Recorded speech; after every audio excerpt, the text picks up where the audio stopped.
এই ভিডিওটা হচ্ছে পার্ট 2।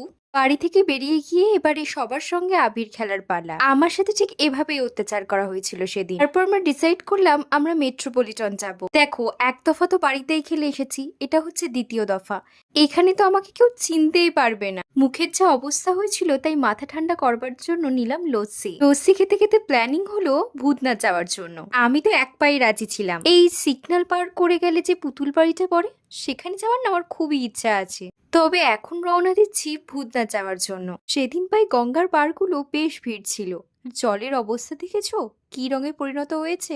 আমরা যারা এখানে গিয়েছিলাম সবাই একে অপরের মুখের দিকে তাকিয়ে একটাই কথা বললাম, আমরা কি এখানে লোকের স্নান দেখতে এসেছি? আর বাকিরা ডিসাইড করলো ওরা যদি করতে পারে আমরা কেন করব না। দোল পূর্ণিমায় গঙ্গায় আসতে পেরে মনটা তো বেশ খুশি হয়ে গিয়েছিল।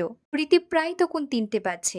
বাড়ি থেকে রওনা দিলাম। বাড়িতে কি মায়ের কাছে বকা খাওয়ার পালা।